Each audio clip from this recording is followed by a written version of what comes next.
नमस्कार, RJD classes YouTube channel पर आप सभी का स्वागत है। भाई आज हम पढ़ेंगे एक्सक्रीटरी सिस्टम या बोले तो उत्सर्जन तंत्र के बारे में इन डिटेल में समझेंगे। यहाँ से जो भी क्वेश्चंस पूछे जाते हैं एग्जाम्स में उन क्वेश्चंस को भी मैं चर्चा करता हुआ चलूंगा, बताता हुआ चलूंगा, जिससे कि आपको याद हो पाए कि किस तरीके के लेवल के एग्जाम में क्वेश्चन पूछे जा रहे हैं। आप आरएस का पेपर उठा लीजिएगा, आप कोई भी जिसपे जो स्टेट लेवल के कोई भी एग्जाम उठा लीजिएगा, जिसमें जो वनडे जो एग्जाम्स होते हैं ना, उनमें जो मल्टीपल चॉइस के जो क्वेश्चन आते हैं, सभी क्वेश्चंस आपके यहाँ से सॉल्व हो पाएगी। चलिए शुरू करते हैं विदाउट टाइम वेस्ट किए। और आपकी सुविधा के लिए बहुत सारी चीज़ों को मैंने पहले यहाँ पर रिटर्न कर दिया है, लिख दिया है, क्योंकि देखिए लिखने में थोड़ा सा समय ज़्यादा लगता है ना।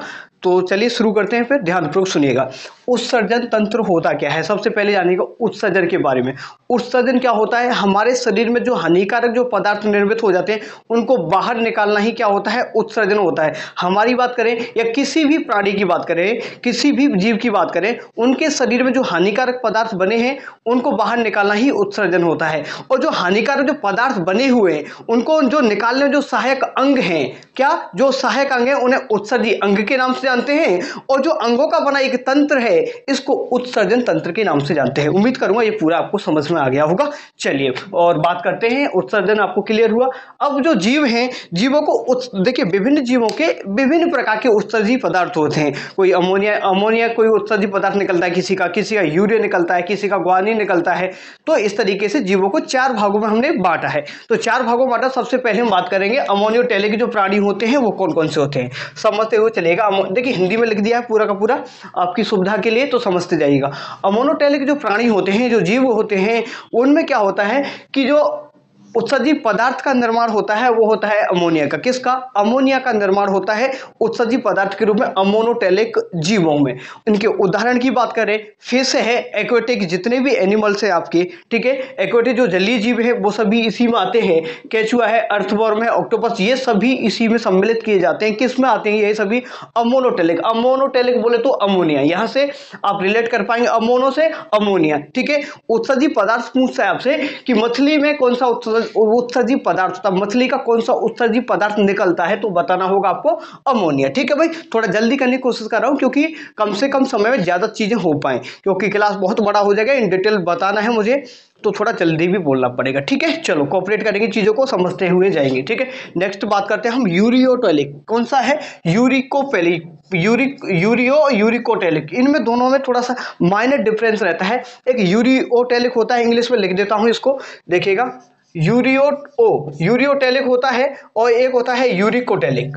यूरिको, देखो इनको रिलेट कैसे करेंगे, आपको यूरियो आ रहा है तो किसी आपको समझना है कि किसी व्यक्ति विशेष के बारे में बात हो रही है। क्या व्यक्ति विशेष के बारे में बात करें तो कोई एनिमल है या कोई भाई ह्यूमन बींग्स हो सकता है। ह्यूमन बींग और एनिमल की बात करें तो उनमें जो उत्सर्जी पदार्थ निकलता है वो निकलता है यूरिया। क्या निकलता है? यूरिया। समझ आया? तो यूरियोटेलिक प्राणी होते हैं, उनमें उत्सर्जी पदार्थ की बात करें तो निकलता है यूरिया। और इनके उदाहरण की बात करें तो मानव और जंतु इसमें सम्मिलित किए जा सकते हैं, ठीक है भाई। नेक्स्ट बात करें यूरिक को से मतलब कोआ, याद कर लो, को से मतलब थोड़ा सा रिलेट करने के लिए, यूरिक को आ गया मतलब कोआ। कोआ क्या होता है? एक पक्षी होता है। तो यूरिकोटेलिक जितने भी प्राणी होते हैं उनमें जो उत्सर्जी पदार्थ निकलता है, क्या निकलता है? यूरिक अम्ल। इनमें जो बर्ड्स आ गए पूरे, शुतुरमुर्ग, सभी पक्षी इसमें सम्मिलित किए जाते हैं यूरिकोटेलिक में, ठीक है। को से आप रिलेट करेंगे, क्या करेंगे भाई? कोआ। कोआ क्या होता है? पक्षी। तो ये समझ में आ गया होगा इनमें डिफरेंस क्या है। एक होता है ग्वानोटेलिक। ग्वानोटेलिक में क्या क्या होता है कि ग्वानोटेलिक जो जीव होते हैं उनमें ग्वानिन निकलता है। क्या? उत्सर्जी पदार्थ के रूप में ग्वानिन का सीक्रेशन होता है, या फिर हानिकारक पदार्थ को त्यागते हैं अपने शरीर के अंदर से। और इनमें जो उदाहरण की बात करें, एक तो आपके जो बिच्छू है और मकड़ी, ठीक है, बिच्छू, स्कॉर्पियन और आपकी स्पाइडर। स्कॉर्पियन और स्पाइडर इसके ये तो उदाहरण हो जाएंगे। यहां तक आपको चीज समझ आया कि देखिएगा जो जीव हैं हमने उनको उत्सर्जी पदार्थ के आधार पर चार भागों में बांटा। अमोनोटेलिक जो कि अमोनिया निकालते हैं भाई, यूरियोटेलिक यूरिया निकालते हैं, यूरिकोटेलिक यूरिक अम्ल निकालते हैं, ग्वानाटेलिक जो होते हैं ग्वानिन का सिक्रेशन करते हैं ये। और सबसे ज्यादा एक क्वेश्चन पूछा है, सबसे ज्यादा विषैला या हानिकारक जो उत्सर्जी पदार्थ होता है वो कौन सा होता है, तो आपको बताना होगा अमोनिया। अमोनिया सबसे ज्यादा हानिकारक उत्सर्जी पदार्थ होता है, ये आपको समझ में आ गया होगा। नेक्स्ट बात करेंगे कि अब ह्यूमन बीइंग के बारे में हम पूरा पढ़ने वाले हैं इन डिटेल में। तो ह्यूमंस के अंदर, हमारे शरीर के अंदर उत्सर्जी अंग कौन कौन से होते हैं ये समझना बहुत जरूरी है। देखिए, आपकी जो त्वचा है, स्किन से पसीना निकलता है, जिससे क्या बॉडी का टेम्परेचर भी मेंटेन होता है कि नहीं होता है। तो सबसे पहला जो उत्सर्जी पदार्थ के जो अंग की बात करें तो वो हो गया आपका स्किन। क्या है? स्किन भी हो गया। लेकिन हमारे शरीर में जो मुख्य उत्सर्जी जो अंग है, मुख्य उत्सर्जी अंग बोलते हैं हम, जैसे किडनी या गुर्दा बोलते हैं, तो वो होता है। तीसरे नंबर पे आता है आपका लंग्स। लंग्स क्या करते हैं? आपका जो प्योरीफाई करते हैं, किसको? ब्लड को प्योरीफाई करते हैं।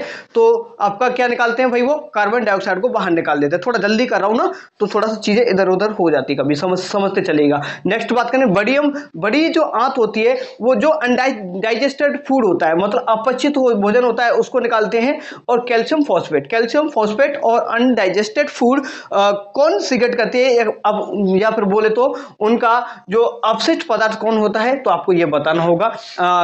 अपचित भोजन और कैल्शियम फॉस्फेट। नेक्स्ट बात करेंगे फेफड़ों की बात है। फेफड़े या कार्बन डाइऑक्साइड आपकी निकाल देते हैं।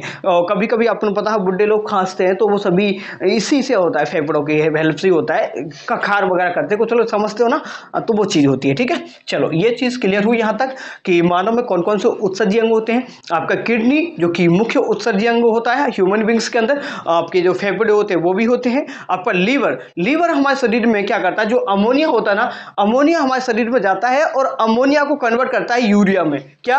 अमोनिया को कन्वर्ट करता है किसमें? यूरिया में कन्वर्ट करता है आपका यकृत या लीवर बोले तो, राइट। चलो नेक्स्ट बात करेंगे। ये आपको कुछ बड़ी बात बताई दिया, जिसमें अपचित भोजन और कैल्शियम फॉस्फेट आता है, और फेफड़ों की बात करें तो कार्बन डाइऑक्साइड को बाहर निकाल देता है। समझ आया? चलो नेक्स्ट बात करेंगे। यहां पर मैंने आप सभी को बता दिया। अब ह्यूमन बींग्स के अंदर क्या होगा? हमारे शरीर के अंदर से नाइट्रोजन युक्त पदार्थों को बाहर निकालना होता है। हमारे शरीर में जो नाइट्रोजन युक्त पदार्थ बनते हैं, हानिकारक पदार्थ बनते हैं, वो कौन कौन से होते हैं? एक होता है अमोनिया, यूरिक अम्ल, यूरिया और क्रिएटिनाइन। क्या बनते हैं? 4 बनते हैं, ये लिख भी दिया मैंने।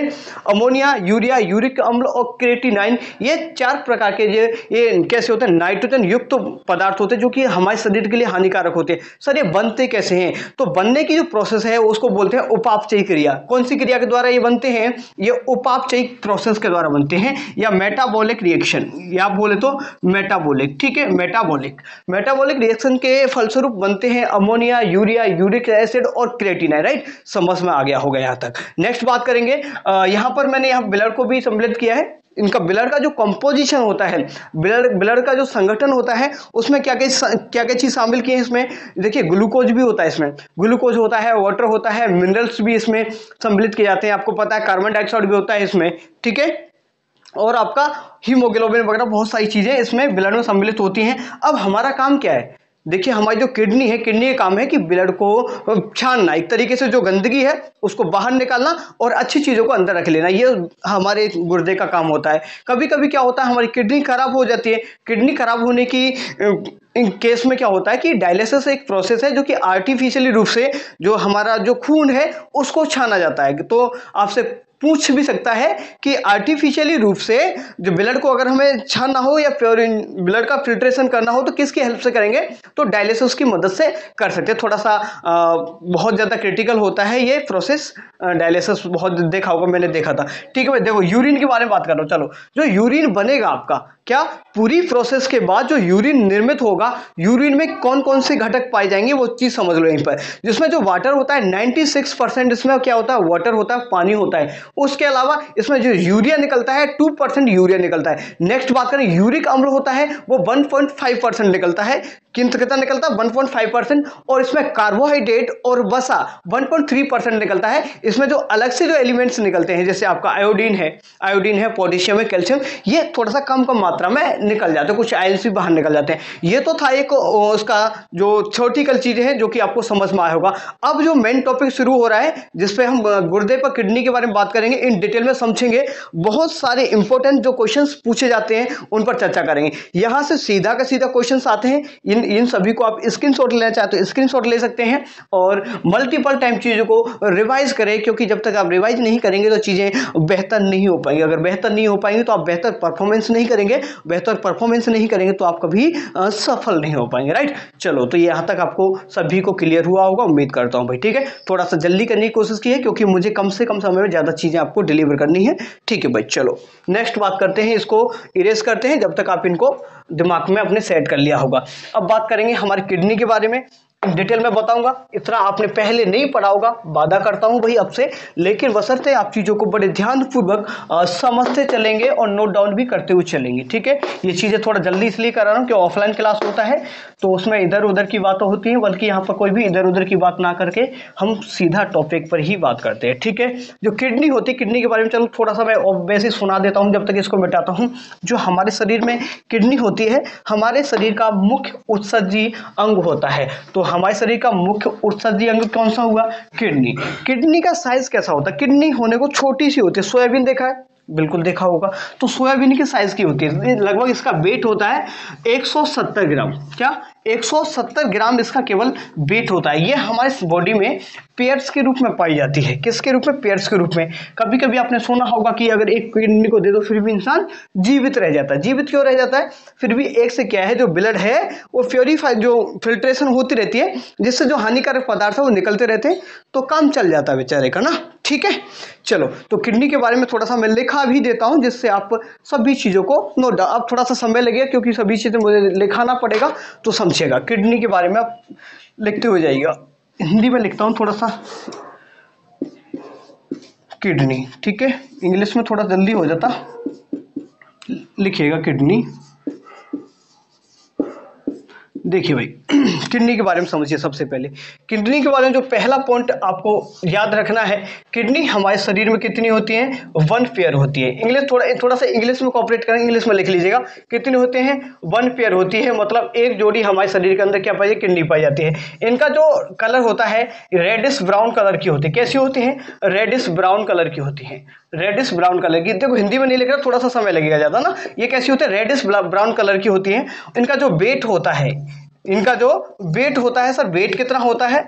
तो लिख लीजिएगा 170 ग्राम, ठीक है। 170 ग्राम इनका क्या होता है? वेट होता है हमारे शरीर में। अब किडनी के बारे में पूरा का पूरा समझाऊंगा, बड़े ध्यानपूर्वक समझिएगा। अब किडनी है, किडनी के अध्ययन को क्या बोलेंगे? तो किडनी के बारे में अध्ययन करेंगे तो उसको बोले नेफ्रोलॉजी। क्या बोलेंगे? हिंदी में लिखो भाई, इंग्लिश में लिखते चले, नेफ्रोलॉजी। क्या बोलेंगे उसको? नेफ्रोलॉजी के नाम से जानते हैं। थोड़ा नोट डाउन कर, हिंदी में लिख लीजिएगा ऐसे कैसे ही, ठीक है भाई। जो इसके अंदर नेफ्रॉन्स पाए जाते हैं, क्या पाए? नेफ्रॉन्स पाए जाते हैं। इनके बारे में पूरा इन डिटेल्स में समझाऊंगा आपको, थोड़ा सा आप समझते हुए चलेंगे, ठीक है। चलो, ये कुछ बेसिक पॉइंट है। अब किडनी के बारे में समझ लो। हमारा जो बॉडी होता है ना, बॉडी में आपको जो स्टोमक वाला पार्ट होता है, यहाँ की इसकी बात करें, यहाँ पर लोकेशन देखेंगे आप, इसके जस्ट अपोजिट साइड में होता है। तो देखिएगा इस तरीके से, कुछ समझने की कोशिश करें, समझे। देखिएगा एक इस तरीके से 5 होती है, समझिएगा। एक 5 ये होगी, ठीक है। चलो समझिएगा, बहुत सारी चीज समझाऊंगा आपको। मैंने जब ब्लड पढ़ाया था, मैंने आपको जब सर्कुलेटरी सिस्टम पढ़ाया था, तो उसमें आर्टरी और आपको वेन के बारे में बताया था कि धमनी और सिरा क्या क्या होते हैं। तो एक होती है यहाँ पर आर्टरी, क्या होती है यहाँ पर? रीनल नाम से जानते हैं इनको, रीनल बोलते हैं। क्या बोलते हैं? जब भी हम किडनी के बारे में बात करते हैं तो रीनल वर्ड जोड़ देंगे, क्या? रीनल। तो यहाँ पर एक जो होती है इसमें, इसको बोलते हैं आर्टरी, रीनल आर्टरी बोल सकते हैं, क्या? Renal artery, renal artery. और एक होती है रीनल वेन। क्या होती है?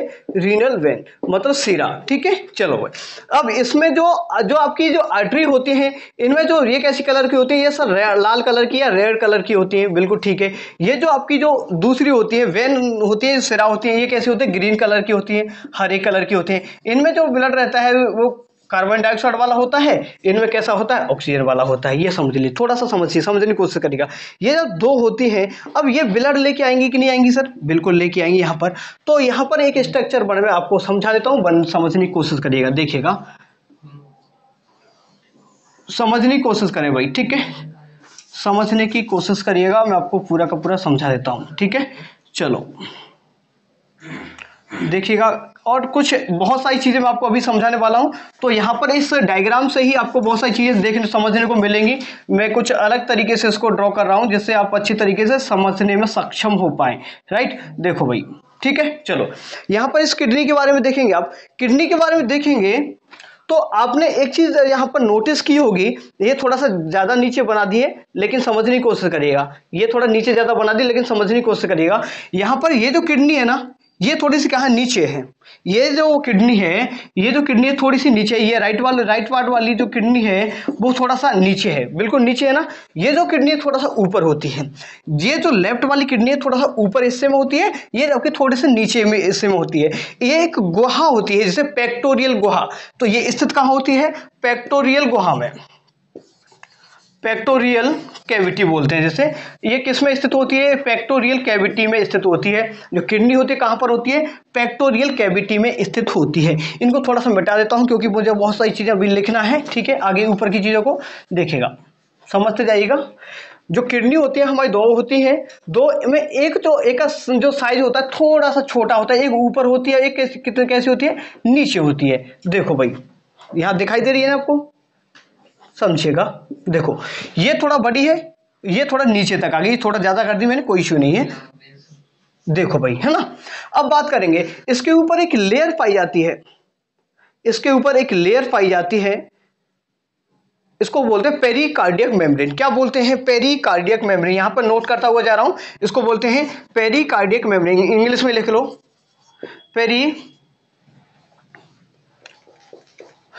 पेरिटोनियन। ठीक है, पेरिटोनियन मेम्ब्रेन, पेरिटोनियन जो मेम्ब्रेन पाई जाती है। तो आपसे पूछेगा कि पेरिटोनियन मेम्ब्रेन कहां पाई जाती है, तो आपको बताना होगा जो हमारी किडनी होती है, किडनी के ऊपर एक पेरिटोनियन नाम की एक मेम्ब्रेन या झिल्ली पाई जाती है। ये भी आपको समझ में आ गया होगा।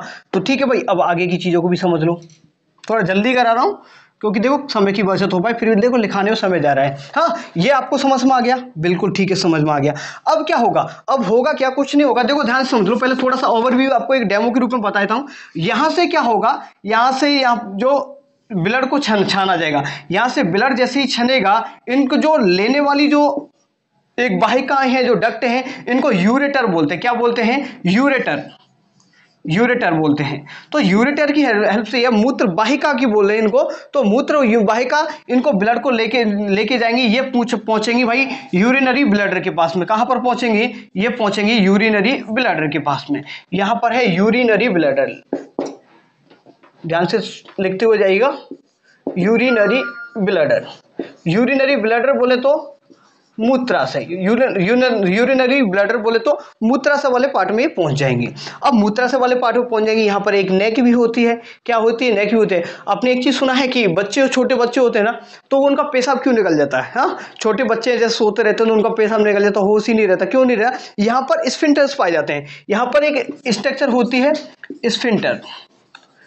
स्फिंक्टर का काम क्या होता है? ये थोड़ा सा बच्चों में इनमेच्योर होते हैं, मतलब अपरिपक्व होते हैं।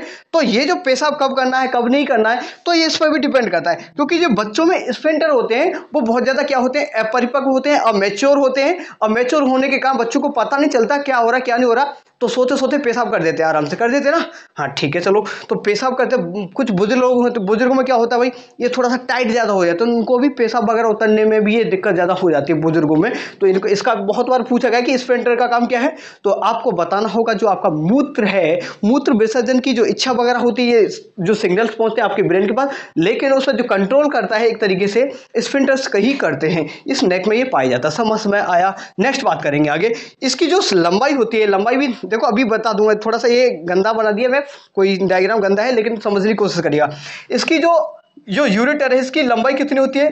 25 सेंटीमीटर होती है। कितनी? 25 सेंटीमीटर। इसके बाद यूरेथ्रा, इसके बाद जो यूरेथ्रा वाला पार्ट है, यूरेथ्रा क्या पार्ट है? यूरेथ्रा, जो मूत्र वाहिका होती है। ठीक है, जो मूत्र वाहिका होते हैं, मूत्र को लेके जाती है। लगभग ह्यूमंस के अंदर कितनी होती है? अगर मेल की बात करें तो 20 सेंटीमीटर, मेल के अंदर 20 सेंटीमीटर, और फीमेल के अंदर होती है 4 सेंटीमीटर। मतलब क्या हुआ? जो गर्भाशय होता है, यूटेरस होता है, उसके पास में स्थित होता है ये। क्या उनका जो यूरिनरी ब्लैडर है, मूत्र जो महिलाओं के जो यूट्रस वाला पार्ट है उसके नजदीक स्थित होता है, और जबकि व्यक्तियों में थोड़ा सा क्या होता है, जो मेल के अंदर थोड़ा सा ज्यादा होता है। अब इसकी जो कैपेसिटी कितनी होती है ये भी समझ लो अभी के अभी, पर पूरा रामायण हो जाएगा। अभी आगे की चीजों को मैं समझाता हूं। यहां तक समझ आया कि नहीं आया, एक बार दोबारा समझो। हमारे बॉडी में कितने पेयर पाए जाते हैं? एक पेयर कितने पाए जाते हैं? एक पेयर हमारी बॉडी में किडनी पाई जाती हैं। इनका जो वेट होता है 170 ग्राम होता है, 170 ग्राम इनका वेट होता है। इनका जो कलर की बात करें, ये रेडिश बनाओ हल्के कैसे भूरे कलर की ये होती है हमारे शरीर के अंदर। मैंने बताया जो अगर किडनी के बारे में पूरा अध्ययन करेंगे तो उसको नेफ्रोलॉजी के नाम से जानते हैं। ये एक गुहा में स्थित होती है, जैसे पेक्टोरियल गुहा बोलते हैं। क्या बोलते हैं? पेक्टोरियल गुहा। जो मैं कैविटी बोले तो ये बोल दिया। इस पर पेरिटोनियन की एक लेयर पाई जाती है, जैसे मेम्ब्रेन बोल सकते हैं। किसकी लेयर पाई जाती है? पेरिटोनियन की। इसके ऊपर एक लेयर पाई जाती है, समझ में आ गया होगा। यहां से जो रक्त वाहिका जो ब्लड को लेके जाती हैं इनको बोलते हैं यूरेटर। यूरेटर की जो लंबाई होती है 25 सेंटीमीटर होती है। ये कहां पर? वो यूरिनरी ब्लैडर के पास में पहुंचेंगे। जब यूरिनरी ब्लैडर में जब अपना पेशाब को यूरिन को लेके जाएंगे, यहां पर कलेक्ट होगा। तो यहां पर कलेक्ट कितना कितना कर सकते हैं? तो मेल की बात करें तो मेल कर लेता है 800 ml। 800 ml ब्लड को ये क्या कर लेते हैं? स्टोर कर लेते हैं। अब सिचुएशन के हिसाब से थोड़ा सा फ्लेजिबिलिटी भी आना आती है कभी कभी। जैसे आप बस में फंस गए, कहीं फंस गए, भाई नहीं कर पाओगे पेशाब, तो नहीं कर पाओगे, तो भाई थोड़ा सा ये फ्लेजिबिलिटी भी आपको दे दिए, थोड़ा सा ये और भी बढ़ जाता है इसका। नेक्स्ट फीमेल की बात करूंगा। फीमेल में थोड़ा कम ही होता है, 500 ml ये जो यूरिन है उसको क्या कर सकती हैं? अपने अंदर स्टोर करके रख सकती हैं। उसके बाद जो यूरिन पे बताइए यूरिनेशन कब आता है आपको? जब यूरिनेशन की इच्छा होती है ना, पेशाब कब करना है, तो आपका यहाँ पर जो यूरिनरी ब्लड है इसमें जो पेशाब की मात्रा है 150 से लेकर 200 ml अगर हो जाता है ना, तो आपको इच्छा जागने लग जाती है कि भाई मुझे पेशाब का विसर्जन करना चाहिए, इसको त्याग देना चाहिए, नहीं तो दिक्कत आ जाएगी। अब और कभी कभी क्या आपने सुना होगा कि क्या होता है कि वो क्या बोलते हैं उसको, स्टोन, ठीक है, पथरी बोले तो। पथरी क्या होती है? पथरी कैल्शियम ऑक्जेलेट आकर के किसमें अटक जाता है? कैल्शियम ऑक्जेलेट आकर के जो आपका यूरेटर वाला पार्ट है इसमें अटक जाता है। इसमें अटक जाएगा तो भाई छनेगा नहीं तो प्रॉब्लम होगा। कभी कभी किसी की क्या होता है, छोटी छोटी होती है, किसी का यहां पर आके अटक जाती है, किसी के पास यहां पर आके अटक जाती है। तो वो सिचुएशन पर डिपेंड करते हैं कि किसका ऑपरेशन होगा, किसका ऑपरेशन नहीं होगा। वो सारी चीजें और भी मुझे बताना अभी बाकी है। ये तो आपने बेसिक समझ लिया। अब मैं इसके बारे में पूरा इन डिटेल्स में समझाऊंगा। इसकी जो स्ट्रक्चर क्या होती है, ये किस तरीके से फंक्शन करती है, और इनके अंदर क्या क्या अंदर की चीजें हैं, अब इन डिटेल में समझेंगे। ये आपको ओवरव्यू समझ में आया होगा, उम्मीद करता हूं। ठीक है, चलो आगे की चीजों को लिखाना शुरू करता हूं। अब डालिएगा एनाटॉमी ऑफ किडनी या न्यूरॉन के, एनाटॉमी ऑफ नेफ्रॉन के बारे में पढ़ लेते हैं। किडनी तो आपको बता ही दिया। अब इसमें एक स्ट्रक्चर पाई जाती है नेफ्रॉन। क्या? नेफ्रॉन। एक नाम सुना होगा आपने, एक होता है नेफ्रॉन, और एक टर्म सुना होगा आपने न्यूरोलॉजी। सुना है? नेफ्रॉन और न्यूरॉन सुना है? बिल्कुल सुना होगा, कहीं तो सुना होगा। ये जो तंत्र का तंत्र में आता है आपका न्यूरॉन्स, जो कि आपके जो मैसेजेस वगैरह ब्रेन तक पहुंचते हैं, जिनके माध्यम से आप जो कुछ भी कर पा रहे हैं, हिला पा रहे हैं, बोल पा रहे हैं, सब कुछ संदेश वगैरह उन्हीं की तरफ पहुंचते हैं। तो जो न्यूरॉन है वो रिलेटेड किससे है? आपके जो नर्वस सिस्टम से संबंधित है। और जबकि जो नेफ्रॉन है पूछ लेता है, माइनर डिफरेंस है, लोगों को थोड़ा सा कंफ्यूजन हो जाता है नेफ्रॉन या न्यूरॉन, क्योंकि एक जैसे शब्द है। तो ध्यान रखिएगा, नेफ्रॉन आपका किडनी से संबंधित है, जबकि न्यूरॉन आपका किससे संबंध है? नर्वस सिस्टम से या तंत्र का तंत्र से संबंधित है। उसको भी पढ़ाएंगे। ठीक है, चलो ये हुआ क्लियर।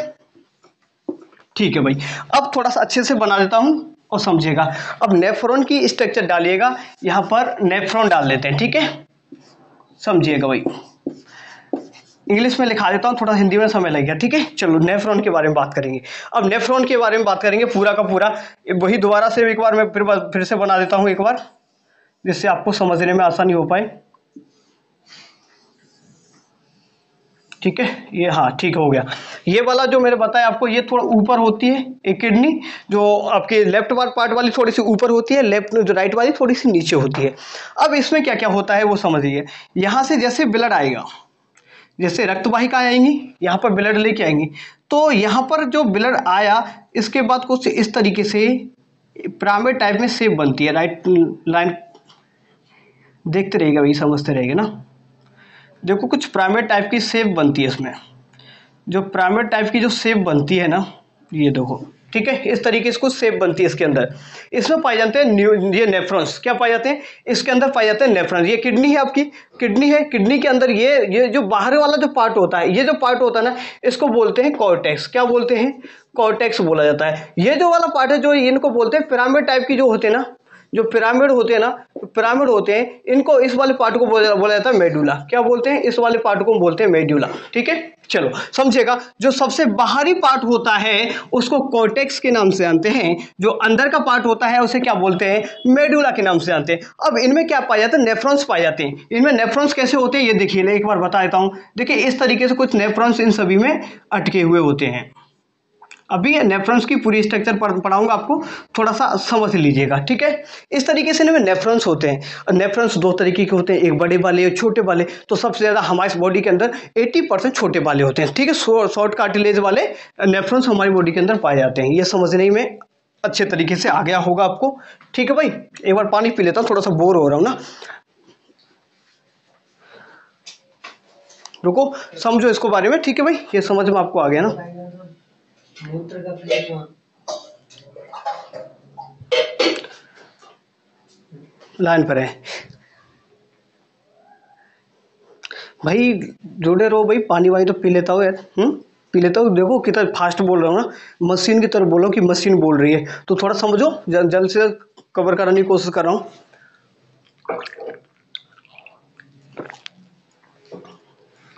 देखो भाई, अब पूरा मूत्र कैसे बनेगा, मूत्र के में क्या क्या चीजें होती हैं, क्या क्या नहीं होती, वो पूरा का पूरा समझने को मिलेगा आपको। तो ध्यानपूर्वक देखते रहिएगा और सुनते रहिएगा। यहां तक आपकी चीजें क्लियर हुई होगी ना भाई सभी को? चलो बहुत अच्छी बात है। अब इसके बारे में पूरा इन डिटेल में समझ लो आप। अब जैसे ही जो ब्लड यहाँ पर जो रक्त वाहिकाएं आती हैं, तो यहाँ पर जो ब्लड लेके आती है, सबसे पहले इस वाले पार्ट को किस नाम से जानते हैं? इसको हाइलम बोलते हैं। क्या बोलते हैं? जहां पर रक्त वाहिकाएं ब्लड को लेके आती हैं उसे हाइलम के नाम से जानते हैं। ठीक है भाई, इसके बाद में जो आगे वाला पार्ट है, इसको थोड़ा सा गुच्छा बनाते थे, इसको पेल्विक बोलते हैं। क्या बोलते हैं इसको? पेल्विक भी बोलते हैं। क्या बोलते हैं इसको? पेल्विक के नाम से भी जानते हैं। ठीक है भाई, चलो समझ आ गया। अब इसमें जो आगे की जो स्ट्रक्चर है, इसमें जो नेफ्रॉन बना है, जो नेफ्रॉन बना है, ये कैसे काम करेगा, अब इसके बारे में डिटेल में समझना है। यहां से ये लेके जाती है, छानने के बाद मूत्र को, यूरिन को लेके जाती हैं। मैंने बता दिया है, अब मूत्राशय के पास जाएगा, फिर जो मूत्र नलिका है उनकी सहायता से बाहर इसको त्याग दिया जाता है। ये आपको समझ आ गया। तो कहां पर होते हैं नेफ्रॉन्स, कहां होते हैं? इनके अंदर होते हैं। तो अब नेफ्रॉन की स्ट्रक्चर में बना देता हूं और समझ लीजिएगा। ठीक है, चलो बहुत ही बेहतरीन तरीके से देखो, नेफ्रॉन के बारे में कभी नहीं पढ़ा होगा, इतना अच्छे तरीके से पढ़ाने वाला हूं। देखिए यूरिन कैसे छनता है, कैसे बनता है, कौन कौन से उसमें एलिमेंट होते हैं, क्या क्या चीज होती है, वो सभी पॉइंट्स को मैं भी बताने वाला हूं, तो समझते चलिएगा। ठीक है, ध्यानपूर्वक सुनेंगे भाई, समझेंगे, आपको समझ में सभी चीजें जरूर आएंगी। देखो भाई, यहां से शुरू करते हैं नेफ्रॉन की स्ट्रक्चर। नेफ्रॉन की स्ट्रक्चर, नेफ्रॉन की संरचना क्या होती है यह समझ लो भाई। सबसे पहले समझिएगा, यहां पर इस तरीके से एक शेप होती है। ध्यान सुनो, इस तरीके से एक शेप होती है, कैप्सूल सा बना होता है। कैप्सूल बन गया? नहीं बन गया, नहीं बना, बन गया सर। ये एक कैप्सूल बनता है। ये नेफ्रॉन स्ट्रक्चर बना रहा हूं, आप समझिएगा। ये कैप्सूल है, बिल्कुल ठीक है सर, कैप्सूल है। कैप्सूल में से इस तरीके से ये बाहर निकलती हैं, समझते जाइएगा। इसके बाद थोड़ा सा आगे जाके ये हैंडले का लूप बनाते हैं। ध्यानपूर्वक देखते हो, सुनते जाइए भाई। हैंडले का लूप बन गया। इसके बाद फिर ये चौड़ी हो जाती है, थोड़ी सी ऊपर जाएंगे, समझते जाइएगा भाई। ठीक है, आगे पूरा का पूरा समझिएगा भाई ध्यानपूर्वक।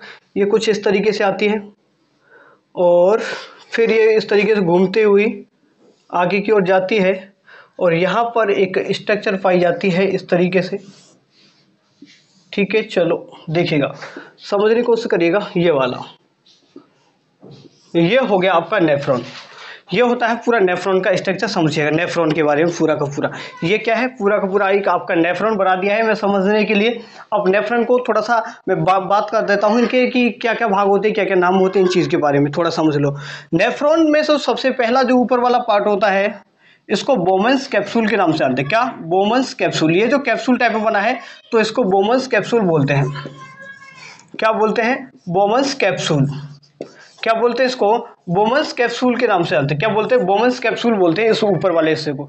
ऊपर वाले हिस्से से जो जो बिल्कुल जुड़ा होता है, इसके ऊपर जो बोमन्स कैप्सूल के जो समीप वाला हिस्सा होता है इसको बोलते हैं पीसीटी। क्या बोलते हैं? पीसीटी। और नीचे वाला जो पार्ट है इसके बाद इसको बोलते हैं लूप ऑफ हेनले। क्या बोलते हैं? Loop of Henle. Loop of Henle बोलते हैं इसको। इसके बाद जो ऊपर का होता है इस वाले पार्ट को बोलते हैं डीसीटी। क्या बोलते हैं? डीसीटी। और जो इसके बाद होती है ये कलेक्टिव डक्ट होती है। ठीक है, कलेक्टिव डक्ट बोलते हैं। ठीक है, देखो समझो, जो आपका नेफ्रॉन होता है, नेफ्रॉन के कितने पार्ट्स में हमने डिवाइड किया? एक तो आपका बोमन्स कैप्सूल हुआ, और पीसीटी और आपके हेनले का लूप और डीसीटी और कलेक्टिव डक्ट, ये चार भाग होते हैं इसके। 5 हो गए। कितने? 1 2 3 4 5 ऐसे हो गए। इनके बारे में हमें बड़े ध्यानपूर्वक समझना है और बड़े ध्यानपूर्वक ही इसको समझाने वाला हूँ। इतना डिटेल में नहीं पता होगा आपको, लेकिन बहुत अच्छे तरीके से आप समझाने वाला हूँ, आपको समझेगा। सबसे पहले क्या होता है कि जब ब्लड आता है ना आपका, ठीक है, तो ब्लड आएगा तो वो देखो इसको एक बार मैं जो आपका जो यहां से अब शुरू करता हूं, एक बार यहां से शुरू कर, ध्यान सुनिएगा। मैं पूरा पहले बोमन कैप्सूल को अलग से एक बार बना देता हूं जिससे आपको समझ में और भी चीजें आ पाए। ठीक है भाई, चलो देखिएगा यहां पर ये जो बोमन कैप्सूल मैं अलग से आपके लिए बना देता हूं, आपको जिससे समझ में आ पाए आसानी से। ये हुआ आपका बोमन कैप्सूल। अब ये जो मैंने स्ट्रक्चर बताई थी अभी, यहां पर देखो एक बार दोबारा यहां पर छोटा सा बना देता हूं। ये आपकी किडनी है, ठीक है, ये किडनी है। अब इन किडनियों में होती हैं ये, समझिएगा, ये किडनी है। किडनियों में जो ये जो पिरामिड्स मैंने बता दिए थे आपको, ये जो कुछ पिरामिड हैं, इन पिरामिड्स के अंदर पाए जाते हैं, क्या पाए जाते हैं? ये होते हैं नेफ्रॉन। ये बात कहाँ की चल रही है? इसके अंदर की चल रही है। कहाँ? क्या? किडनी के अंदर जो मेडुला वाला पार्ट है, कौन सा? मेडुला वाला पार्ट है, इस पार्ट की बात चल रही है यहाँ पर। तो ये जो छोटा सा हिस्सा है इसको निकाल करके यहाँ पर ये इतना बड़ा कर दिया। अब जो आपका जो नेफ्रॉन का जो ऊपरी हिस्सा है, इसको, इस कैप को मैंने यहां रख दिया। समझ में आया? तो कैप को खोल करके यहां रख दिया। अब कैप में क्या होगा भाई? इस यहां पर क्या है, जो आपका जो ब्लड आया है उसका फिल्ट्रेशन शुरू होता है। फिल्ट्रेशन शुरू कहां पर होगा? आपके किस कैप वाले पार्ट में? या बोमन संपुट वाले पार्ट में होगा। यहां पर क्या होगा कि ब्लड लेके आएंगी, ध्यान सुनिएगा। यहां पर जो ब्लड देखिएगा, इस तरीके से ब्लड आएगा। एक रक्त वाहिका थोड़ी चौड़ी होती है और यहां से जो ब्लड जो छनके जाता है वो थोड़ी सी पतली वाली होती है। ध्यान सुनेगा, इनके नाम भी आपको याद रखने हैं। एक पतली वाली होती है, एक बड़ी वाली होती है। अब देखिए ये चौड़ी वाली है, ये कैसी? थोड़ी सकरी होती है। जैसे ब्लड छनता, कैसे दबाव बनेगा तभी तो छनेगा, ऐसे नहीं छनेगा ना। जैसे ब्लड यहाँ पर आया तो ये कुछ इस तरीके से एक स्ट्रक्चर बना लेते हैं। जैसे ब्लड आया यहाँ पर, तो ये यहाँ पर जैसे ब्लड यहाँ पर छोड़ा तो यहाँ पर ब्लड छोड़ेगा तो ये छनेगा। जैसे यहाँ पर भर जाएगा तो इसमें से ब्लड क्या होगा? धीरे धीरे नीचे निकलना शुरू हो जाएगा। जैसे ब्लड निकलेगा, अब यहाँ पर देखो, ब्लड को अगर अंदर जाना है तो थोड़ा प्रेशर तो क्रिएट होगा कि नहीं होगा? बिल्कुल प्रेशर बनेगा। यहाँ पर प्रेशर बनेगा, फिर प्रेशर के बाद यहाँ से छड़ने के बाद जो ब्लड कुछ इस तरफ निकल जाएगा, ब्लड निकल जाएगा। अब यहाँ पर देखिएगा, ये जो नीचे वाला जो बोमन्स कैप्सूल है, जो बोमन्स कैप्सूल वाला पार्ट है, इसमें भी 3 लेयर्स पाई जाती हैं। देखो 3 लेयर बना दे, 1 2 और 3। जो बोमन्स कैप्सूल वाला पार्ट है ना, इसमें 3 लेयर पाई जाती है। कितनी लेयर पाई जाती हैं?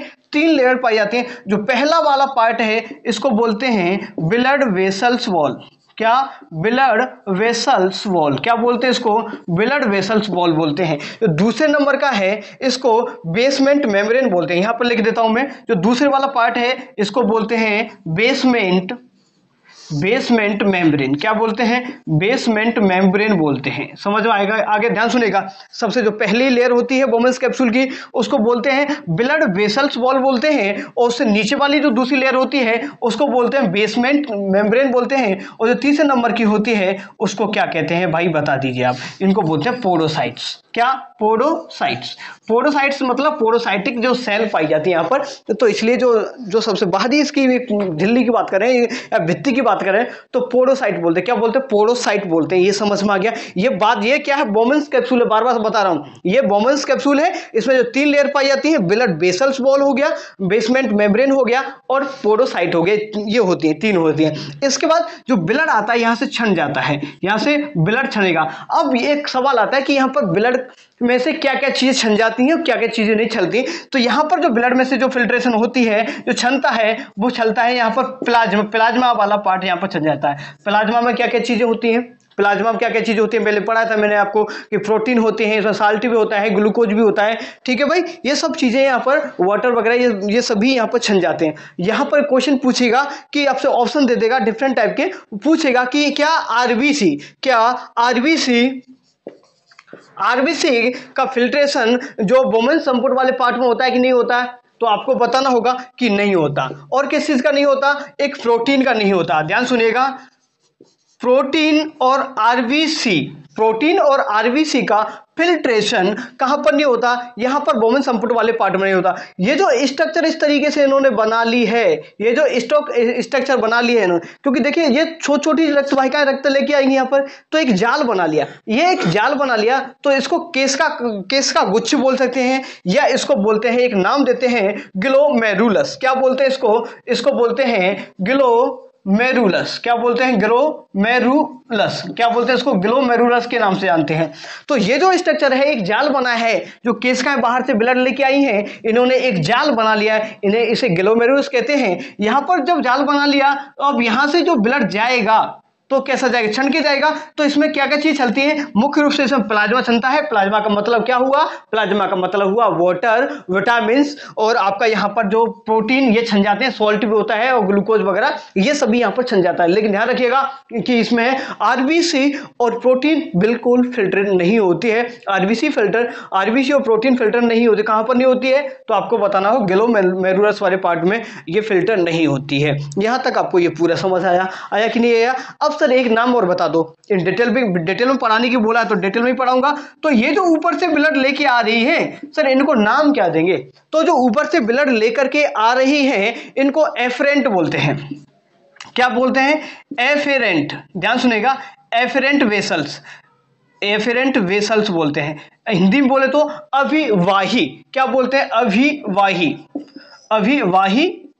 वाहिका या फिर केशिका बोल सकते हैं। और यहां पर ये जो वेसल जो लेके जाती है इसको अपवाही बोलते हैं, अपवाही। तो इसको याद कैसे करेंगे, इसको बोलते हैं इफेरेंट, इंग्लिश में बोले तो इफेरेंट। क्या, इफेरेंट। तो ए पहले आता है, तो जो लेने वाली को इफेरेंट बोलते हैं, और जो ले जाने वाली को क्या बोलते हैं, इफेरेंट वेसल्स बोलते हैं। क्या बोलते हैं, एफेरेंट और इफेरेंट वेसल्स बोलते हैं। आपको समझ आया, इन डिटेल में समझ आया कि जो बोमेन्स कैप्सूल वाला पार्ट होता है, समझो, जो बोमेन्स कैप्सूल वाला पार्ट होता है उसके ऊपर क्या होता है कि जो छोटी छोटी केशिकाएं आती हैं, केशिकाएं एक जाल का निर्माण कर लेती हैं। क्या कर लेती हैं, जाल का निर्माण कर लेती हैं, क्योंकि जिससे ब्लड को छाना जा सके। ये जो केशिकाएं अभिवाही जो आपकी जो केशिकाएं आती हैं या एफेरेंट जो वेसल्स होती हैं वो थोड़ी चौड़ी होती हैं, मतलब कंपैरिजन के करें तो इफेरेंट की। तो यहां पर जैसे ब्लड आया, यहां पर प्रेशर बनेगा तभी तो छन के जाएगा, तो यहां से जो ब्लड ये छन करके चला जाता है। लेकिन यहां पर जो छनता क्या क्या चीज है, यहां पर प्लाज्मा वाला पार्ट यहां पर छन जाता है, जो फिल्टर हो जाता है। लेकिन यहां पर आरबीसी और प्रोटीन नहीं छनती। आरबीसी प्रोटीन कहां पर नहीं छनती, तो आपको बताना होगा कि जो ग्लोमेरुलस, ये जो पार्ट है पूरा जो जाल बना लिया, इसको ग्लोमेरुलस बोलते हैं। क्या, ग्लोमेरुलस बोलते हैं। तो इससे धीरे धीरे छनते हुए चले जाते हैं। ठीक है, समझ आया। इसमें 3 लेयर्स मैंने आपको बताई थी, ब्लड वेसल्स वॉल बता दिया मैंने, बेसमेंट मेम्ब्रेन बता दिया, और कोशिका पूछे तो पोडोसाइट सेल इसमें पाई जाती हैं। समझ आया यहां तक। तो उम्मीद करूंगा ये पूरा ये जो कैप है, इस कैप के बारे में पूरा समझ आया कि नहीं आया भाई, आपको समझ आ गया ना इस कैप के बारे में पूरा का पूरा। ये पार्ट किसका है, ये नेफ्रॉन का पहला और ऊपरी पार्ट है, जिसमें कि ब्लड का छाना शुरू हो चुका है, फिल्ट्रेशन। लेकिन अभी फिल्ट्रेशन कंप्लीट नहीं हुआ है, आगे भी बहुत सारी चीजें होना जरूरी है। हमारे शरीर में अल्ट्रा फिल्ट्रेशन होता है। क्या होता है, अल्ट्रा फिल्ट्रेशन। अल्ट्रा फिल्ट्रेशन की बात करें तो परानिस्यंदन में ऐसे नहीं होता। अब इसके बाद क्या होता है, इसमें रीऑब्जर्वेशन भी होता है, मतलब इसमें से छान दिया, लेकिन छानने के बाद भी कुछ तत्व ऐसे हैं जो कि निकल जाते हैं भाई, मतलब आज अच्छी वाली चीजें भी निकल गई, तो फिर क्या होगा, दोबारा से फिर इनको ऑब्जर्व किया जाएगा। क्या करेंगे, इनको दोबारा से जो आपका यूरिन बना इसमें से बाहर निकालेंगे। बाहर निकालने का कुछ चीजें ऐसी लगेंगी हमें कि इसको डाल दिया जाए, तो उन चीजों को हम इसमें डाल देंगे। डालने के बाद जो यूरिन बनता है आपका, क्या बनता है, यूरिन बनता है। ध्यानपूर्वक समझते जाइएगा, बहुत ही इंपॉर्टेंट चीज मैं आपको पढ़ाने वाला हूं, और जो पढ़ा रहा हूं ये समझ आया सभी को। चलो इसको मिटा देता हूं, ठीक है भाई। चलो ध्यानपूर्वक समझते जाइएगा, सुनते जाइएगा। अच्छा लगे तो मुझे बताइए कमेंट्स करके। इन डिटेल्स में ना आरएस का एग्जाम दे लेना, किसी का एग्जाम दे लेना, रेलवेज वगैरह सब दे लेना, तो इससे बाहर नहीं होगा, ठीक है। कोई भी एग्जाम दे लेना, आरएस देना, रेलवेज देना, जिसमें जो मल्टीपल चॉइस के क्वेश्चन आते हैं ना, वो आपका कोई भी ऑब्जेक्टिव टाइप का क्वेश्चन गलत नहीं होगा अगर यहाँ से कोई भी क्वेश्चन बनता है तो, ठीक है भाई। सिंगल क्वेश्चन अगर गलत हो जाए तो मुझे बोल देना कि भाई ये आपने ठीक नहीं बताया, ठीक है। चलो अब यहां तक समझ आया आपको। ये जो ऊपर वाला पार्ट्स क्लियर हुआ, इसको बोलते हैं यहां पर जो एफेरेंट, ध्यान सुनिएगा, एफेरेंट और इफेरेंट, सिर्फ नाम लिख देता हूं, एफेरेंट वेसल्स, एफेरेंट वेसल्स बोलते हैं इसको, इसको बोलते हैं इफेरेंट वेसल्स, इफेरेंट वेसल्स बोलते हैं इसको, इफेरेंट वेसल्स और एफेरेंट वेसल्स। ये जो स्ट्रक्चर इस तरीके से यहाँ पर जो बना लेंगे, एक जाल बना लेंगे, ये जो केशिकाएं एक जाल बनाएंगी, इसको बोलते हैं ग्लोमेरुलस। क्या बोलते हैं? ग्लोमेरुलस, ठीक है, इसको बोलते हैं ग्लोमेरुलस के नाम से जानते हैं ऊपर वाले स्ट्रक्चर को। इसमें 3 लेयर्स मैंने आपको बताई थी, लिख भी देता हूं इसको। Blood vessels, blood vessels wall बोलते हैं इसको, ब्लड वेसल्स वॉल बोलते हैं पहली वाली लेयर को। इसमें जो दूसरी वाली लेयर होती है, ध्यान सुनिएगा, जो दूसरी वाली लेयर होती है इसको बेसमेंट, ठीक है, क्या बोलते हैं इसको? बेसमेंट मेम्ब्रेन बोलते हैं इसको, बेसमेंट मेम्ब्रेन बोलते हैं। जो तीसरा वाला पार्ट होता है, ये वाला जो पार्ट होता है, इसको बोला जाता है, क्या बोलते हैं भाई इसको? पोरोसाइट्स। क्या बोलते हैं इसको? पोरोसाइट्स बोला जाता है। तीसरे वाले पार्ट को पोरोसाइट्स बोला जाता है। यहां तक समझ आया? पोरोसाइट नहीं है क्योंकि पोरोसाइटिक सेल पाई जाती है, यहाँ पर पोरोसाइट्स इसलिए बोला जाता है। इसके बाद जो ये जो बोमेन संपुट है, इसको बोमेन संपुट बोलते हैं। ये वह कैप्सूल है, ये लिख भी दिया मैंने, ये रहा, इसको बोलते हैं बोमेन्स कैप्सूल या बोमेन संपुट। क्या? बोमेन संपुट बोलते हैं, बोमेन कैप्सूल बोलते हैं इस वाले पार्ट को। ये समझ आया आपको? अब जो बोमेन संपुट से जो सबसे पहला वाला पार्ट है, जो सबसे पहला वाला पार्ट है, जो नजदीकी पार्ट है, इसको बोलते हैं पीसीटी। क्या बोलते हैं? इस वाले पार्ट को बोलते हैं पीसीटी। पीसीटी का मतलब क्या होता है वो समझना जरूरी है। ये हेनले के लूप को थोड़ा नीचे लिख दूंगा क्योंकि यहां पर आप समझ पाएंगे। रुकिएगा एक बार, मैं पूरा का पूरा लिख देता हूं, और आप ये जो डायग्राम बना रहा हूं ना, इसको दिमाग में छाप लीजिएगा, और कभी कोई भी सिंगल क्वेश्चन आपका गलत नहीं होगा। देखिएगा यहां पर और भी कुछ चीजें मुझे लिखाना है। यहां देखिएगा, इसको बोलते हैं पीसीटी। इसको इंग्लिश में फुल फॉर्म क्या होती है? फुल फॉर्म भी पूछ लेता है। पीसीटी क्या होती है? प्रोक्सिमल, क्या? Proximal convoluted tubule. क्या बोलते हैं इसको? ट्यूब्यूल बोलते हैं। इधर लिखता हूं ट्यूबुल, यही लिख देते हैं। प्रोक्सिमल कन्वोलेटेड ट्यूबुल बोला जाता है किसको? पीसीटी। नीचे वाला जो पार्ट है इसको बोलते हैं लूप ऑफ हेनले। क्या? लूप हेनले नामक वैज्ञानिक ने इसकी खोज की थी, तो लूप्स ऑफ हेनले के नाम से जानते हैं इसे, हेनले, लूप्स ऑफ हेनले के नाम से इसे जानते हैं। समझ में आ गया? अब जैसे ही आपका यूरिन जो आया यहां से छन के आ गया, तो फिर किस वाले पार्ट में आ गया सर? इस वाले जो पीसीटी वाले पार्ट में आ गया। सर अब पीसीटी वाले पार्ट में होता क्या है वो बता दो। तो पीसीटी वाले पार्ट में क्या क्या होता है वो समझ लो। पीसीटी वाला जो पार्ट होता है, इसमें क्या क्या चीजें होती है ये समझना आपके लिए बहुत जरूरी है, समझेगा। पीसीटी वाले पार्ट में रीऑब्जर्वेशन होता है, पुनर्अवशोषण होता है। क्या होता है? पुनर्अवशोषण होता है। किस किस चीज का होता है? एक तो होता है ग्लूकोज भी इसमें आ जाता है बाहर, छानते हैं लेकिन फिर भी आवारा किस्म के होते हैं ना, तो वो एलिमेंट बाहर निकल गया है, मानते नहीं है। तो ग्लूकोज भी इसमें 95% यहां पर जो आता है उसका 95% यहां पर इसका ऑब्जर्वेशन होगा। नेक्स्ट बात करेंगे, जो अमीनो एसिड भी इसमें आ जाएगा। क्या आएगा इसमें? जो अमीनो एसिड आएगा, अमीनो एसिड का भी 95% ऑब्जर्वेशन होगा। इसके बाद जो आपका आएगा वो होता है वाटर हो गया, यहाँ पर वाटर का 70% होगा, वाटर का 70% ऑब्जर्वेशन हो जाएगा। जो आपका सोडियम है, सोडियम क्लोराइड जो साल्ट है, यहाँ पर साल्ट का भी 70% ऑब्जर्वेशन हो जाएगा। इस डेटा को ध्यान रखिए, जो डेटा मैंने लिखा है इसको ध्यान रखिएगा। फिक्स अमाउंट में आते हैं कि ग्लूकोज 95%, अमीनो एसिड 95%, वाटर 70% और NaCl 70%। समझ आया? आ गया होगा ना? चलो ठीक है, ये डाटा आपको समझ आया। ये लूप्स ऑफ हेनले है। लूप्स ऑफ हेनले क्या करता है? जो वाटर है यहाँ पर, ये जो वाटर का कितना करता है? 95% ऑब्जर्वेशन कर लेता है। क्या? 95% ऑब्जर्वेशन कर लेता है, हेनले का लूप कर लेता है। ठीक है भाई, यहां से ऑब्जर्वेशन जो हो रहा है ना, यहाँ पर जो वाटर का ऑब्जर्वेशन हो रहा है, कभी कभी क्या होगा, एक हार्मोन निकलता है जिसे ADH हार्मोन के नाम से जानते हैं। क्या? ADH हार्मोन लिख देता हूं यहाँ पर, यहाँ समझिएगा। एक हार्मोन है ADH, anti diuretic hormone, anti diuretic hormone, anti diuretic hormone निकलता है। कौन सा हार्मोन निकलता है? एंटी डाई यूरेटिक हार्मोन निकलता है। ये जो ऑब्जर्वेशन हो रही है वाटर की 95%, अगर ये ऑब्जर्वेशन यहाँ पर जो एडीएच हार्मोन है, इसको वेशोप्रिन के नाम से भी जानते हैं। क्या जानते हैं? दूसरा नाम क्या है? वेशोप्रिन। वेशोप्रिन या एडीएच हार्मोन एक ही नाम है, एक ही नाम से इसको पहचानते हैं। या तो आपको दे देगा कि एडीएच हार्मोन या वेशोप्रिन। अगर एडीएच हार्मोन, ध्यान सुनिएगा, अगर एडीएच हार्मोन कम निकल रहा है, अगर एडीएच हार्मोन कम निकल रहा है तो क्या होगा? यहां से वाटर का जो ऑब्जर्वेशन है वो कितना हो जाएगा? कम हो जाएगा। अवशोषण कितना हो जाएगा? कम होगा। जब कम होगा वाटर का ऑब्जर्वेशन अगर वाटर का कम होगा तो फिर क्या होगा? आपका जो किडनी है यहां पे क्या फर्क पड़ेगा? अगर यहां पे एडीएच, यहां देखो ऐसे लिखा देता हूं, अगर वाटर का ऑब्जर्वेशन कम होगा तो क्या होगा? डिहाइड्रेशन हो जाएगा। मतलब यहां पर अगर इसने कम निकाला तो आपके मूत्र में ज्यादा जाएगा। समझने की कोशिश करिएगा। अगर यहां से ये कम वाट पानी यहां से ऑब्जर्व होगा तो आपके पेशाब में मूत्र की मात्रा बढ़ेगी, सॉरी पेशाब जो मूत्र है आपका उसमें जल की मात्रा बढ़ेगी, जल की मात्रा बढ़ेगी तो आप पेशाब भी ज्यादा करोगे नहीं करोगे? तो एडीएच हार्मोन की कमी आएगी तो यहां पर क्या होगा? मूत्र की मात्रा बढ़ेगी तो आपकी बॉडी के अंदर क्या होगा? डिहाइड्रेशन हो जाएगा। क्या हो जाएगा? डिहाइड्रेशन।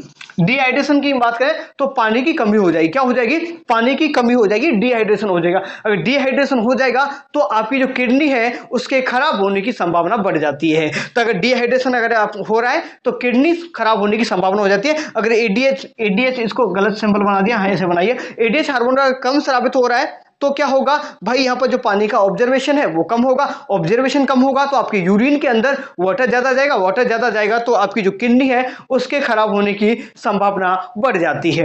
अगर ऐसा हुआ, कैसा? इसके अपोजिट हुआ। अपोजिट क्या? अगर एडीएच जो हार्मोन है इसकी संख्या बढ़ गई, इसकी जो मात्रा है वो बढ़ गई, एडीएच हार्मोन ज्यादा स्रावित होगा। ज्यादा स्रावित होगा तो यहाँ पर ऑब्जर्वेशन क्या होगा भाई? कम हो जाएगा, ज्यादा हो जाएगा। तो जब ज्यादा ऑब्जर्वेशन हो जाएगा तो आपका जो ब्लड है, ब्लड में क्या हो जाएगा कि जो ब्लड है थोड़ा सा गाढ़ा हो जाएगा। ब्लड क्या होने लगेगा? गाढ़ा होने लगेगा। यहाँ पर ग्लूकोज वगैरह भी अगर ब्लड में हो जाता है तो गाढ़ा हो जाता है। ठीक है भाई?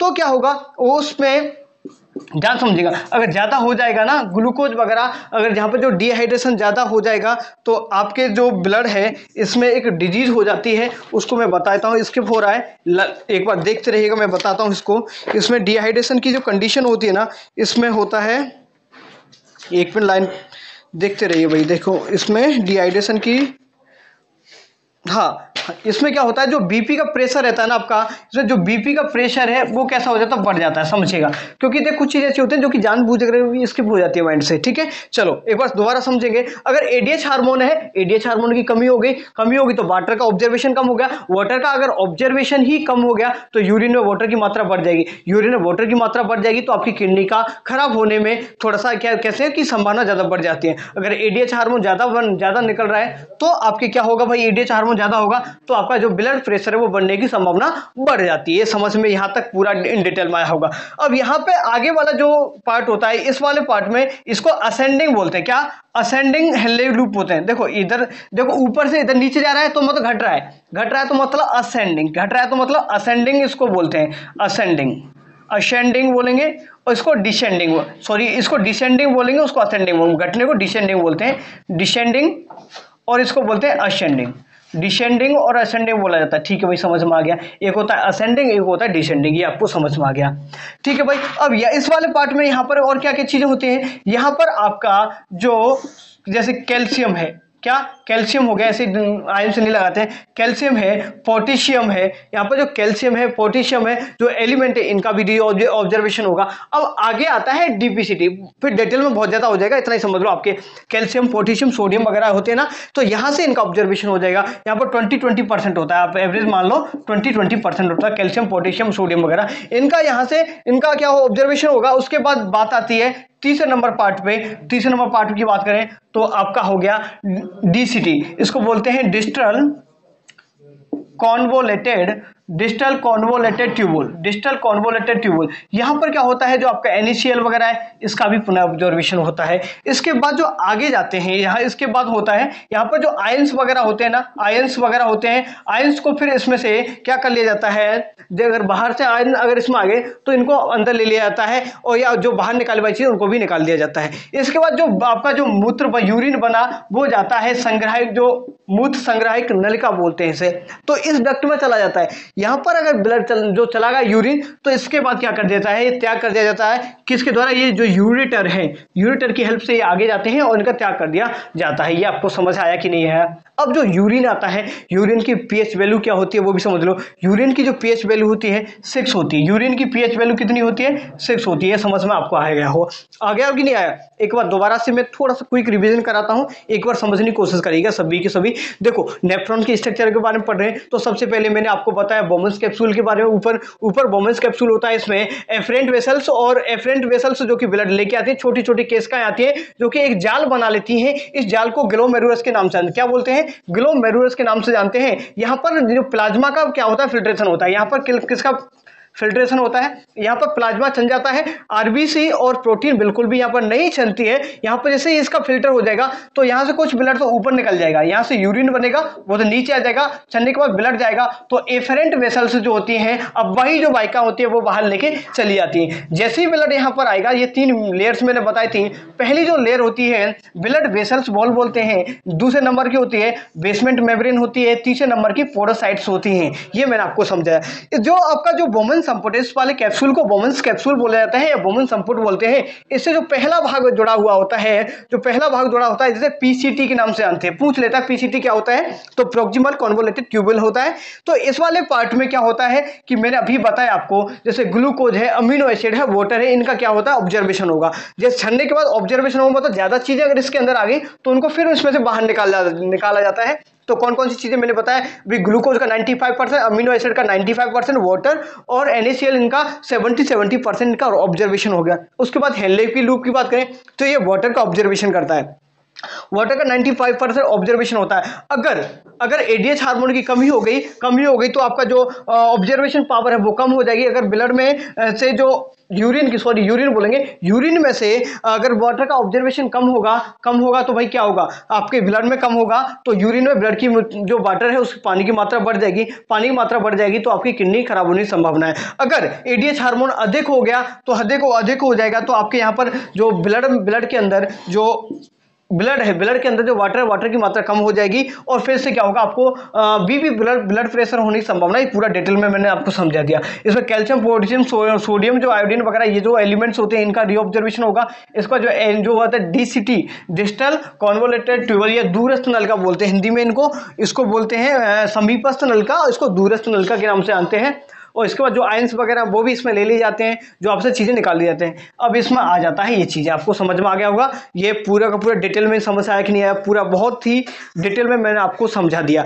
अब यहाँ पर जो ये है, जो आपका ग्लोमेरुलस वाला पार्ट है, ये 1 मिनट में कितना ब्लड छानते हैं, तो ध्यान से लिख लीजिए कहीं, 1 मिनट में कितना, 125 ml ब्लड को फिल्टर करते हैं। कितना, 125 ml ब्लड को जो ग्लोमेरुलस वाला पार्ट है ये इसको क्या करते हैं, फिल्टर करने का काम करते हैं। अगर एक दिन की बात करें तो 180 लीटर ब्लड को फिल्टर करने का काम करती है। ये समझ आया आपको पूरा का पूरा, हुआ कि नहीं हुआ, ऐसे फिल्टर हुआ तो ये सभी का सभी आपको पूरी डिटेल में समझ में आ गया होगा। आया कि नहीं है। अब यूरिन बन गया। अब यूरिन के बारे में मैंने पहले भी कंपोनेंट यूरिन के बता दिए। यूरिन में क्या क्या चीजें होती है भाई, सबसे पहले एक बार समझ लो, यूरिन का जो पीएच वैल्यू होता है कितना होता है, 6 होता है। यूरिन का पीएच वैल्यू कितना, 6, मतलब अम्लीय प्रकृति का होता है। कैसा होता है, अम्लीय प्रकृति का आपका यूरिन होता है। अगर कभी कभी क्या होता है, आपके यूरिन के अंदर ग्लूकोज की मात्रा बढ़ गई, क्या, अगर ग्लूकोज की मात्रा यूरिन के अंदर बढ़ जाती है तो क्या होगा, अगर ग्लूकोज की मात्रा अगर आपकी यूरिन के अंदर बढ़ जाएगी तो आपकी बॉडी के अंदर बन जाएगी कीटोन बॉडीज। क्या बनेंगी,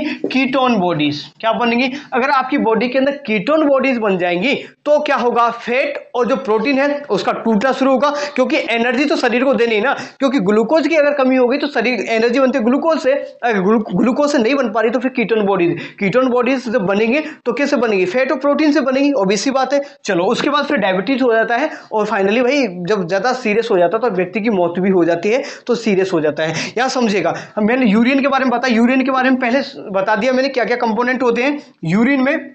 जो वाटर होता है आपका, जो वाटर कितने % बताया मैंने आपको, 96% वाटर बताया। इसमें जो यूरिया की मात्रा होती है 2% यूरिया की मात्रा होती है। यूरिक एसिड बताया मैंने आपको, यूरिक एसिड कितना होता है 1.5% होता है। इसमें फैट और कार्बोहाइड्रेट कितना होता है 1.3% होता है। इसमें जो अदरवाइज जो अदर एलिमेंट्स होते हैं आयोडीन, पोटेशियम, सोडियम, ये सभी मतलब बहुत ही नग्न मात्रा में पाई जाते हैं। तो ये चीजें पूरा का पूरा टॉपिक आपको समझ में आ गया होगा बेहतरीन तरीके से, सभी पॉइंट्स मैंने कवर करा दिए। हाँ एक चीज और, अगर यूरिया में यहाँ पर, हाँ ये और पॉइंट रहेगा कुछ इसमें जो बताता हूँ। जो आपका यूरिन बना, ठीक है, यूरिन बन के तैयार हो गया सर, यूरिन बन के तैयार हो गया तो फिर उसमें क्या क्या चीजें होंगी। यूरिन आपने देखा होगा पेशाब में इतनी बड़ी ताकत होती है कि आपने देखा होगा कहीं गलियों में देखा है ना। आज के टाइम पे तो खैर अच्छा हो गया कि लोग बाहर पेशाब नहीं करते है ना, बाहर लोग पेशाब करते तो वहां से बहुत ज्यादा बदबू आती है, आती कि नहीं आती।